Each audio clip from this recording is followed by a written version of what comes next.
I remember when my wife had her first child, one day she woke up and crying because she discovered that for 7 days she has not slept. How do you respond to those kind of situation? What do you say to this kind of situation? I also remember another moment. Hi everyone, my name is Mistura, still your host behind the scene of HERNERGY. For those just joining, this is your first time. I never introduce myself because this is not about me. It's about the behind the scenes of people that are going to share their story for us to learn. During my introductory video, I said it particularly that it's not just about the women. We have men who are allies, who are colleagues, who are partners, who are a lot of things. So these women that are winging it. So today I have someone from the energy industry. I said it earlier, it is not about the energy industry, but they are more of my network. So let's go with that for now. He is particularly called an E for She. And what E for She is someone that supports women, that stands up for women. I'm actually honored to host Dr. Chukwu Emeke. He's an accomplished engineer, an industry leader, and a respected voice in conversations. You hear him talk about marriage, talk about partnership, and also purposeful leadership. He has built a demanding career that spans offshore operations. I don't want to go deep into his career. You can go to LinkedIn to see things he has done and things he's still doing. One thing particularly that I like about him is he's involved in lots of global industry engagements. But beyond all of these professional titles and visibility, he's a husband, so a highly accomplished woman with a PhD. He's a father to teenagers and is currently navigating that phase of their life. What makes the story compelling is the intentionality behind balancing ambition with availability, leading at work, and being present at home. Like, I really want to know that behind the scene of how you navigate all of these things, like leadership, being a father, and all of those things. Once again, I welcome Dr. Chukwu Emeke to share the behind the scene of his success story. Thank you once again for coming on this show and for willing to share. Thank you for having me. It's an honor to share my thoughts on this very unique subject matter. Thank you. That introduction I gave was for people to get to know, but I want to get to know you, your age, years of experience, because we want to draw insights and a little description of what you currently do at work. What does your work entail? They say women don't disclose their age. But I'm actually in my mid. Give me the number.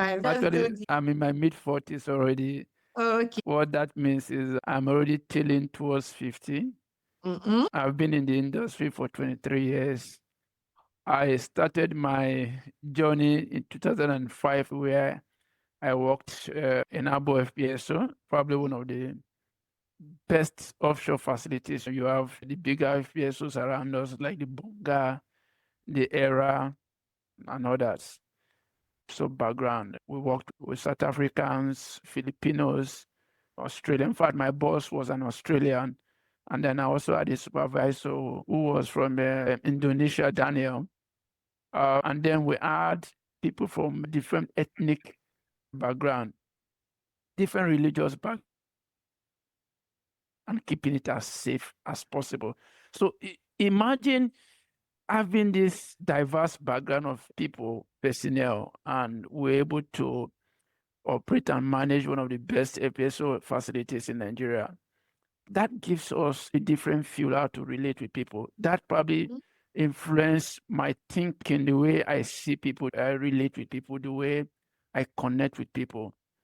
When I was also in PTI, I remember my roommate was a Muslim, and we are still connected. We did our masters together in Uniben. He's currently a lecturer at, I think, somewhere in Bauchi or so. And we're still in touch. We still relate. That influenced my ability to connect with different people from diverse backgrounds. This is also very important as you bring that into marriage. I joined my present company in 2008. Then it was just started, small, very small company, and you can see over time it has grown to become one of the best indigenous companies in the country. My platform, Petroleum, of course, is one of the co-owners of Seplat. Seplat is actually made up of platform and Shiba. So the two companies coined into one is what you call Seplat today. And since then, we major onshore. We've been onshore operating that field for over 20 years now. And currently, we have navigated, or if I use the word transition to offshore, we have some swamp assets. We have an office to support that swamp asset. I was requested to go help set up that office. I'm currently managing that office and supporting 3 assets, and we're trying to develop. We are currently drilling. Hopefully in a couple of weeks, we should be able to complete that well and then move up to the next well. That would be probably a game changer for us, positioning us as a company that has the capacity to operate both onshore and offshore. We'll look forward to what happens after then. We cannot bring that experience to bear as a proper development company. We're not just talking about our onshore experience now, but also adding the offshore part of it. And that helps us to have a well-rounded experience across the entire energy value chain. We also have a 40 million square gas plant where we also process gas, strip off the heavy components, produce LPG, and then the lighter components. The dry gas we inject back into the OB3 line. So we have fully commercialized our gas assets. So it is very important I put this forward because of my passion for gas. I believe Nigeria is so blessed that we should be focused on harnessing our massive gas potential. Nigeria is a gas province with sprinkles of oil. Unfortunately, over time, we focused more on the oil part, leaving our massive gas resources. So I'm delighted to be here. So I manage the base office, supporting all our drilling and operational campaign for this year and the years to come. Okay, so that is me. That is me in a nutshell. And probably additionally, just like yourself, I volunteer for SP. I've been on the SP board since 2019. I also support the Nigerian Council, SP Nigerian Council, as the venue facility and hospitality chair. And just some couple of days back, I was also elected as the national secretary for the Institute of Petroleum Engineers in Nigeria. I'm married with 1 wife and 2 children. So I've brought the timber and caliber of Nigerian gas system here. It shows how demanding your work is. Did you ever say that your work was going to become this complicated prior to you getting married? Because I was already in the industry when I got married in 2010. When I was offshore, I was doing 3 weeks out. Shortly after marriage, I moved onshore. This is my present company. And then it switched to 2 weeks in, 2 weeks out. So I was husband for 2 weeks, and then I have to go back to work that 2 weeks. I think the narrative is more on how my wife was able to survive that 2 weeks. Myself being at work 2 weeks. But definitely, there's one unique thing about being a man. Men want that quiet place, that quietness, that time to think. So it probably fits into the masculine kind of person we are. So I do the husband family thing in 2 weeks, and then I have to go back to work to do the work and the thinking thing. So it's fitting. And then that life also created that aspect where you miss each other, seeing each other every day. It's as if it's not this person I see, but when you are out and then you look forward to going back home, a week to you're going back, you're already thinking, you're already preparing your emotions mentally, everything. I like this perspective that you brought into it. I like this perspective because it's going to help either the male or the female to actually see it from that point of view. Several things people go through in life. The perspective you look at it is what helps your thinking and how you solve the problem. And when I was in your introduction, I mentioned that your wife is a PhD holder. So I want to know, when did you get your PhD? And when did she get hers? Just the year. I want to draw something from that. My wife is my academic senior. She got her PhD Okay. 6 years ahead of me. Oh, I got married to my wife shortly after she finished her first degree. mm. And I needed to take her off the market because I didn't want someone else to cross me along the line. So I did that as quickly as possible. Then shortly after we got married, I'm that kind of person that is very heavy in terms of investing in knowledge. I started talking about what I want to do ahead of time. I remember many years back, even before I did my OND or my HND, I would write on the walls of my room. I will finish my HND, yes, I have my first degree, yes, I have my master's, yes, I have my PhD. So I have those kind of things wrapped up in my head. But I got married and I knew that if I want to be on that journey, I need someone who will be at the same level of educational exposure as myself. I believe that a well-rounded woman that is trained all around will solve your problem by 80%. So if you give her the necessary exposure in terms of education, in terms of opportunities, you have a lot of peace of mind compared to when if you are progressing and she's not progressing. The marriage journey is such that the two persons must progress together. You don't want to be high up there and then she's down there. So that concept, that ideology was already formed in me that if I want to be at the top, then I also need to get my wife at the same level. She finished her first degree, did her master's 1 year, and then went ahead to do her PhD. Mine was a little bit longer because I needed to finish Yeah. my Okay. candy program and then did my master's and then continued to do my PhD. So those conversations in the house were the transforming point that turned everything. So she knew what she needed to do. And of course, she also had a self-motivation to want to further. So it's not like, oh, it was forced Like on it was her. not just you forcing her, or Yes. it was your. So it's like a woman coming to an environment prepared for her. That self-motivation was there. And then she moves into an environment that helps her thrive. So it was natural for her to pursue education to PhD level. So yes, she's my academic senior, but it all started right in the house when we started having this conversation and Those those sessions around conversations. educations. Yeah. Okay, so that would take me to one thing I want to get. Like you talked about you working 2 weeks in, 2 weeks out, she doing her PhD, and she did it in Nigeria, right? Yes, she did it And we in know how Nigeria. demanding PhD in Nigeria can be. So Correct. how did she shuffle all of these things? Because you said she got it 6 years ago. So obviously, I think you already had your children before she got her PhD. Yes, correct. Like I said, when we got married, the first thing I needed to do was to ensure that she goes back to do her master's. She finished from University of Ilorin, and then we got the form for her to go do her master's in University of Ibadan. We were staying in Benin. Okay, so it means that we need to make arrangement for her to get an apartment, and then she has to shuffle. Because I was doing 2 weeks, so it fits in. She goes to school when I'm not around. When I'm back, she comes back, and then so we're able to get through those periods. But more instructively was we had our first child just before she took her exams. The So master's exam. yes, master's exams. Okay. Basically, what the woman hears has greater impact on her than what she sees. Pregnancy is not a condition to be pitied. Pregnancy is a blessing. You were prepared for it. That's why God gave you the womb.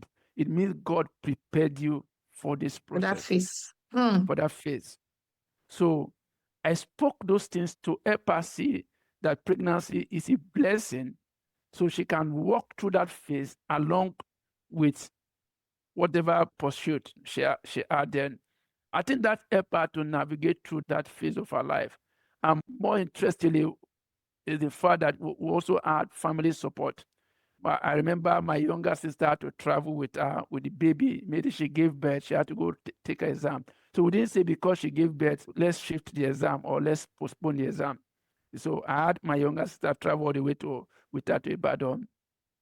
You know, we made arrangement, logistic arrangement to take her down. Her parents were very supportive. And she was able to write that exam. A woman that is emotionally stable can actually face anything. As long as that stress is not coming from the internal setup, she'll be able to withstand anything actually. And I think that is what worked well for her. She had an emotional stability. She had support from myself and from her family. She was able to go through that phase. And she came out with a PhD grade after her master's. So by the time she was ready to go back for her PhD, we already had her second baby. Yes, so she had her 2 children, before she started her PhD. PhD. Okay. Now let me start going into questions since I've been like getting some hints, and so let me start drawing some questions from it. So now, was there actually a time when one person's career was like a priority? And how were you able to navigate, structure, which those things I really want to know, because nowadays you have two, like both of you and your wife, you have your career quite demanding, and there are times when one person actually has to do one thing and and maybe not even both of you actually have to do things, it clashes. So how do you navigate? I just want to know, has there ever been a scenario like that? Generally, like every relationship, there are compromise points, but the compromise must be subjected to logic. Okay. What worked well for me then was while I was working and supporting my education, she was supporting raising the kids, especially when I was away to work. So that created that balance. So it's not just that she was tied down to just taking care of the kids. She also had time to pursue her academic activities. It gave her something in her hands to do. She was not, so that kept her busy. Being a woman is a lot itself. Taking care of the kids is a lot of work, especially when you have more than one. So adding additional activity to that creates its own complexity. And that is one reality every man needs to accept. So the least we could do is to provide the necessary support to ease out some of this tension. The advantage I had in my own case was that she had not added job to taking care of the kids and schooling. It was basically schooling and taking care of the kids. I was the one supporting the family. And basically, I have an ideology where I focus more on family first. Once the salary comes, the first payment should be for the family. So I'm heavily budgeted. Everything about expenses is well budgeted. At the beginning of the year, we know exactly how much we're going to spend, whether we're spending on food, on clothes, on transport. That has already been budgeted for. That has helped me to manage some of those conflict points where you have to make a decision whether which one comes first or not. But basically, compromise is a key word, and those compromise must be rooted on logic. What is right for the family? It's not what is right for individual or what is right for me or my wife. It's what is right for the family. Once that is settled, then it's easy to make those calls. I think that for me is something that has helped to shape our conversations. And then, of course, when she eventually picked up her first job, we had our own direct conflicts. I remember telling her that she needs to stop that job because of insecurity. She was in AAU, Ambrose Ali University, in the middle of the insecurity period under the Buhari government, where we had a lot of kidnappings around those regions. And then I had to travel to work. I was out of the house. Every man wants the wife and the family to be safe. You don't want to go to work and then you have to bother about whether the wife is safe or not. She spent probably close to 5, 6 years waiting for the job to come, and then finally the job comes. I'm asking her to stop. Of course, that is going to create some level of disagreement. Eventually, we were able to navigate through that. Currently, she is now with the University of Benin, my preferred place for her. It's no longer a topical issue anymore. I think now that she's now with the University of Benin, it's now time for me to provide the necessary support that she needs to advance her career. haven't also enjoyed that support for the past 18 years. So it's just typical that we see ourselves as partners, we see ourselves as couples who want to do well as one, irrespective of the diverse career paths. So as long as the principle is we are one, so if she does well in her career, or I do well in my career, we are still see ourselves as one. So success on both legs is good for us. Thank you. That highlights knowing that the success of one is the success of all. That particular mindset would actually drive a whole lot of things. So now I want to go back to you, your presence at home. We have lots of things. My dad is not present. You travel offshore. I don't think you are in control of your schedule, right? There are times maybe you had the kids' graduation, birthdays, family sessions, milestones. How were you able to balance these things when they were much younger? And now that they are even old, how did you do these things? I like the point that you made about control, and that for me is critical. So the focus is what do you do with the time and seasons that are within your control? The ones that are outside your control is understandable. Of course, the woman understands you have to work, like your leave time. That helps you to plan better. And so over the years, I've focused around times and seasons that are within my control. So if a birthday and marriage anniversary falls within when I'm out, we ensure that we mark those moments. And whether we are doing it in an hotel or we are putting together a little bed, a little party, we've always done that over time.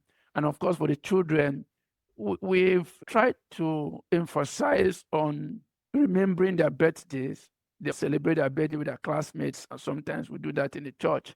So providing that support and you are there to ensure that you're part and parcel of those celebrations has helped us to just remain together as family. When I was doing 2 weeks in 2 weeks, I was a little bit better to control because 2 weeks you are with the family, you're going out with them, you're having moments with them. And then when I now moved to the 8 to 5 kind of job, that also changed. For 3 years, I did that kind of job in Lagos. I was out of town. They were in Benin. I was in Lagos. So it means that I have to come some weekends and probably utilize my leave time to spend time with them. So that part, 3 years of our life, did it have impacts on the family? Yes, probably a little bit as well. Presence is very, very important. Kids tend to listen to the voice of the man. So if they know you are not around, they'll take advantage of that. And then that's why you see children are really very, very unruly. So it's important in my personal life, family life, those 3 years had more impact on the family that I can ever imagine. My present role has helped to resolve some of those challenges because now most weekends I'm with them. I also have my leave time. I have time to spend with them. And sometimes also I also bring them over to my office to have a shared moment with them. More interestingly, the few times also I have with them, we planned activities together. For example, we have the golf clinic where I take the entire family to have moments with them or play golf together. That was deliberate on my own part. It helps to also increase team bonding, and over time, that has helped with family life balance. I think you've answered a lot of questions I have in terms of sacrifice, the distance. So I think I would now want to go to, we have lots of young men starting their career, some maybe newly married, or some have not even started. So what will you like tell men specifically about being supportive partners to like ambitious women? I'm very particular about ambitious women because you talked about how your wife navigated the entire school process, everything. Now she's working. That little change when she had to leave where she was working for another place and all of those things. So, like, what advice, particularly, will you just tell people around supporting ambitious women? There's nothing wrong in being ambitious. If you are not ambitious, you won't get into the position of influence. You won't get certain opportunities. First, get the logic right. If the ambition is for good purpose, I expect that men should support their wife. Men differ. Some men, they just want it quiet. Yeah. So those ones that are quiet should support those who are actually ambitious. Because at the end of the day, when the couples are called upon, it is both of them that will receive that honor. But to get to the point of receiving that honor, you need to support one another. Every individual comes with his own gifting, whether it is on the side of the man or on the side of the woman. Identify your gifting, identify the areas of your strength. My wife is a researcher. She's passionate about teaching. I knew that for a long while ago. So if you want to make her happy, support her around the area of her gifting and passion and strength. As long as she gets that support, she would naturally thrive. That is what I expect men to do. I know that this age, with this generation, the thinking is a little bit different, but it is the same principle. We need each other to succeed. There's no island anywhere. No man is an island on his own. If your wife is doing well, it rubs off on a family. If your husband is doing well, it rubs off on a family.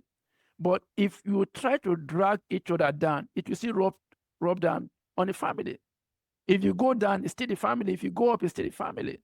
And so once the logic is right, and you identify that this individual, this my husband or this my wife, has talent, potential in this area, the best you can do is to create the environment for that potential to come to full light. I think that with what my wife has, she has a lot of growth potentials ahead of her. If she keeps doing what she's doing, the sky is just a limit. She can do anything she wants to do, achieve whatever she wants to achieve. As long as she remains consistent, staying on the right path, doing the things that she loves doing, she will ascend to any height ever, both at the global scene and, of course, and at the local. She can go beyond far with support and actually grow.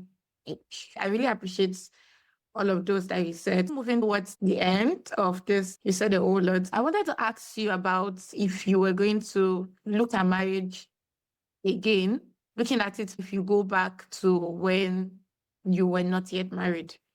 Is there something you would have told yourself about how to manage it, or you will still do it the same way? So what marriage does, it presents you a platform to learn. The disagreements are not meant to separate individuals, but to expose you to areas you need to build, areas you need to correct, areas that you need to fix. Many a times, people leave the lessons marriage presents to them and fight over emotions. Whenever you have those disagreements, ask yourself, what are the learnings from it? I think it is those learnings that makes you a better person. The way you react to a situation.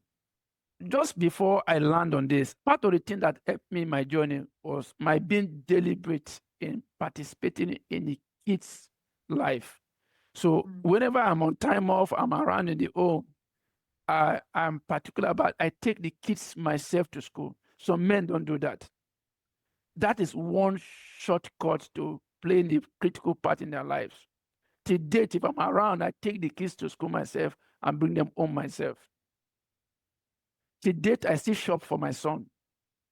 I've been shopping for my son since he was small. That is the only way I can participate. Helping them to do their assignments, looking over the school project, asking the right questions. Even when you are not around, stay in touch with them, asking how the school go today, knowing who their friends are. You are deliberate. I take my children to birthday, not because I can't send them, but just to be part of that life they have with their friends.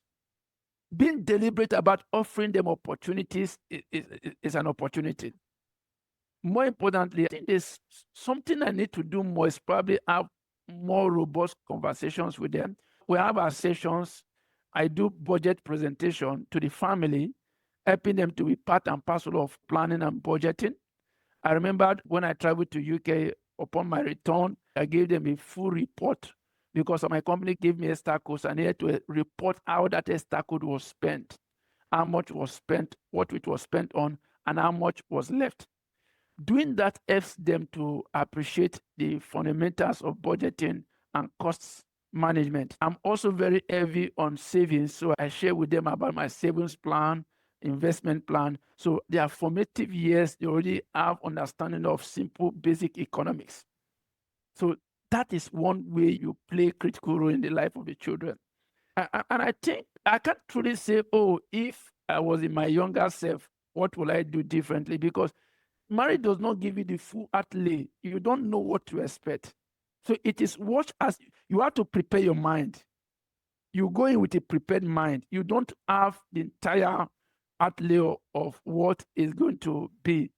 But with a prepared mind, you can absorb, you can take in things, you can navigate through those difficult moments, how to react to a woman, how to respond to a woman. I remember when my wife had her first child, one day she woke up and crying because she discovered that for 7 days she has not slept. How do you respond to this kind of situation? What do you say to this kind of situation? I also remember another moment we went out to eat out and they brought in the food. She was pregnant and she said, oh, she has lost appetite. I've already paid for the food. How do you react to this kind of moments? Understanding the nature of a woman shapes you into being a better person because women naturally are better managers. So if men are open enough to have that open forward ambition, they will learn one that shapes you into being who you are. And I think what I am today is because of what marriage has presented to me. I hope I didn't disappoint with that response. No, you didn't. No, you didn't. Because most times people get to say that marriage is that school that we go to where we get our certificates before we actually go for classes. So it's like a phase where you have to learn on the job. Just like you have always said, you just need to know the logic, know how you align, and I think kind of plan and just make sure you're on the same page. And she said also the success of one is success of all. So I think the mindset is actually one very important thing. I wanted to ask you how your children are going to see you in terms of being a father and a good husband, but I think you already answered that question. So now I want to close out on this question just to show you off the bus a little in terms of how you've been able to navigate all of these things with your wife and all. You currently work in a space where it's more of male dominated.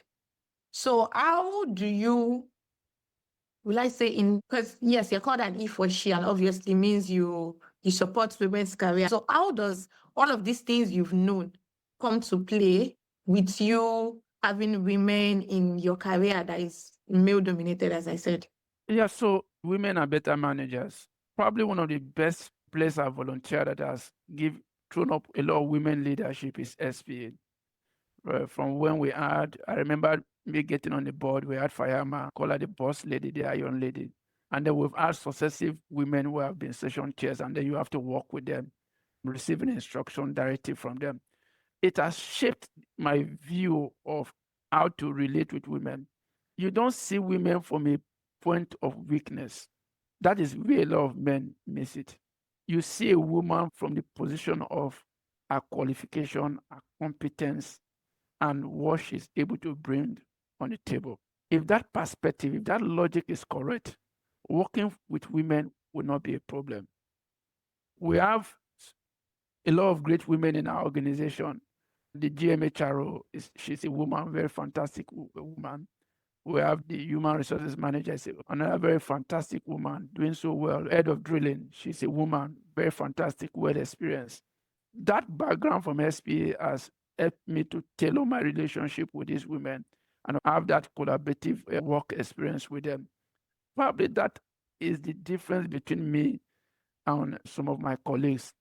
I'm able to have that direct relationship with them at different level. Currently, I'm also the national secretary for the Institute of Petroleum Engineers, and the chair is Dr. Oyetunde. She's a woman. very brilliant. If you hear her speak, you just want to explode.